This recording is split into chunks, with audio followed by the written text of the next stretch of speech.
সম্মানিত দর্শক, আসসালামু আলাইকুম। আমেরিকা এবং ইসরায়েল মিলে মধ্যপ্রাচ্যের দেশ ইরানের উপর যে বর্বর হামলা চালিয়েছে, সেই হামলায় যে ইরান বিধ্বস্ত, সে কথা অস্বীকার করার কোনো সুযোগ নেই। ইরানে হাজার হাজার মানুষই শুধু আহত বা নিহত হননি, অসংখ্য স্থাপনাও ধ্বংস হয়েছে। ইরানের বড় বড় শহরগুলো এখন বিধ্বস্ত। মার্কিন এবং ইসরায়েলি হামলায় ইরানের অসংখ্য শহর বিধ্বস্ত নগরীতে পরিণত হয়েছে। ইরান যেহেতু তাদের উপর হামলার খবর গোপন রাখে না এবং পশ্চিমা প্রচার মাধ্যমগুলোও ইরানের ক্ষয়ক্ষতি তুলে ধরার সুযোগ পায়, সেজন্য বিশ্ববাসী জানতে পারে যে কী পরিমাণ ক্ষয়ক্ষতির শিকার হয়েছে মধ্যপ্রাচ্যের তেল সমৃদ্ধ এই দেশটি। কিন্তু ভিন্ন দৃশ্য ইসরায়েলের। ইসরায়েল সরকার যেহেতু যুদ্ধের ক্ষয়ক্ষতি প্রদর্শন করতে চায় না, এ ব্যাপারে তাদের দেশে কঠোর বিধিনিষেধ রয়েছে। সে কারণে ইরানের হামলায় ইসরায়েলে কী পরিমাণ ক্ষয়ক্ষতি হয়েছে, তাদের দেশের কত নাগরিক নিহত অথবা আহত হয়েছে, তার সুস্পষ্ট চিত্র বিশ্ববাসী জানতে পারে না। ইসরায়েল সেই খবরগুলোই প্রচার করে, বিশ্ববাসীকে জানায়। সেগুলো হলো, যে সমস্ত খবর প্রচার হলে তা ইরানের বিপক্ষে যায়। বিশ্ববাসী ইরানের প্রতি বিরূপ মনোভাব প্রকাশ করে, ক্ষুব্ধ হয়। ইসরায়েলি সরকারের ভাবমূর্তি ক্ষুণ্ণ হবে, ইসরায়েলের মানুষ সরকারের উপর ক্ষুব্ধ হয়ে উঠবে। ইরানি হামলায় সৃষ্ট হওয়া এমন কোনো খবর ইসরায়েলের প্রচার মাধ্যম দেখায় না। এমনকি ইসরায়েলে বিদেশি যে সমস্ত সংবাদ মাধ্যম তৎপর রয়েছে, তাদেরকেও এই সমস্ত সংবাদ প্রচার করতে তারা বাধা দেয়। কোনো কোনো সংবাদ মাধ্যম ইসরায়েল পছন্দ করে না এমন ছোটোখাটো সংবাদ প্রচার করলেও হয় সেই সমস্ত সাংবাদিকদেরকে ইসরায়েল থেকে বের করে দেওয়া হয়, অন্যথায় তাদেরকে কঠোরভাবে শাসানো হয়। আর সে কারণেই ইরানের হামলায় ইসরায়েলে এ পর্যন্ত কী পরিমাণ ক্ষয়ক্ষতি হয়েছে, কত মানুষ আহত অথবা নিহত হয়েছে, বিশ্ববাসী তার সুস্পষ্ট কোনো চিত্র পায়নি। শুধুমাত্র ইসরায়েল যতটুকু স্বীকার করে, বিশ্ববাসী ততটুকুই জানতে পারেন। যে ক্ষয়ক্ষতির চিত্র বাস্তবতার সাথে একেবারেই বেমানান।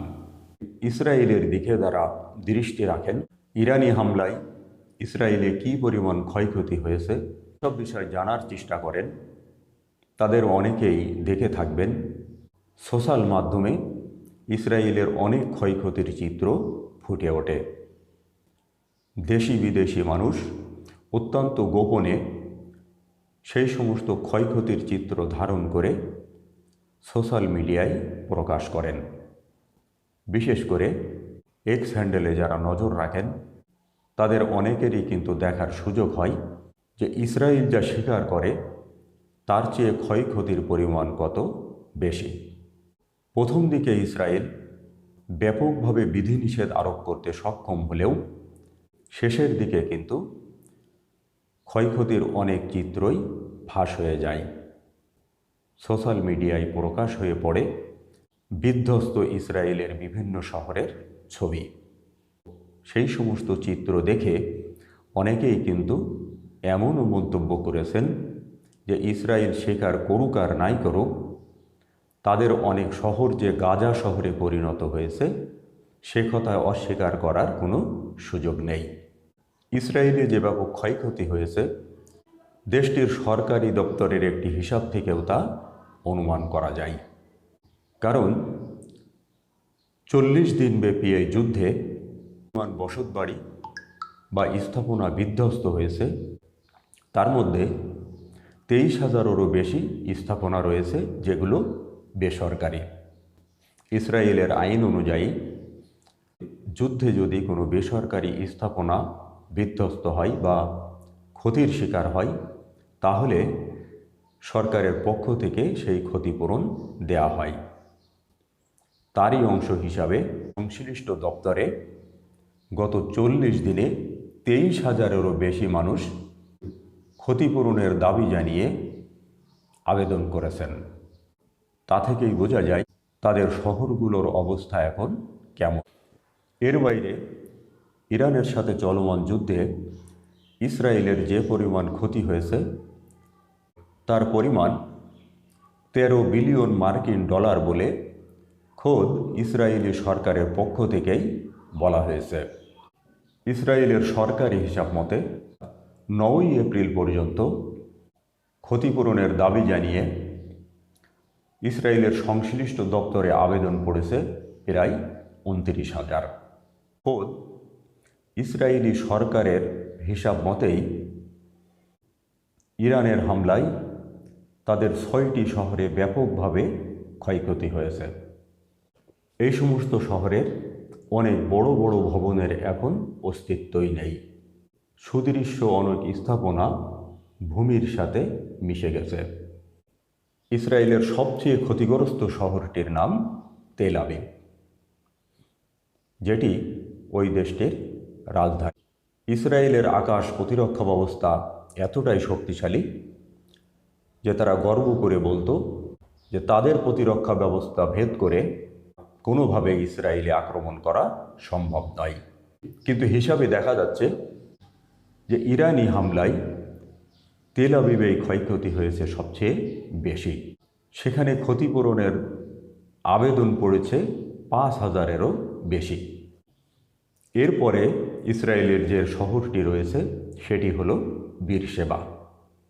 এই শহরে ক্ষতিপূরণের আবেদন জানিয়ে আবেদন করা হয়েছে 3,600টি। বোঝাই যাচ্ছে বীরশেবাতেও ক্ষয়ক্ষতির পরিমাণ একেবারে কম নয়। ইসরায়েলের শহরগুলোর মধ্যে ক্ষয়ক্ষতির দিক দিয়ে তৃতীয় স্থানে রয়েছে আরাদ শহর। সেখানে আবেদন পড়েছে প্রায় 2,400টি। ক্ষয়ক্ষতির দিক দিয়ে চতুর্থ স্থানে রয়েছে পেতাহ তিকবা। সেখানে আবেদন পড়েছে 2,000-এরও বেশি। পঞ্চম স্থানে রয়েছে ডিমোনা। এই শহরে আবেদন পড়েছে 1,500-এরও বেশি। এরপরে রয়েছে বেইত শেমেশ। সেখানে আবেদন পড়েছে 1,400-রও বেশি। এই হিসাবের বাইরে রয়েছে হাইফা, ইরানের বন্দরনগরী এলাকা।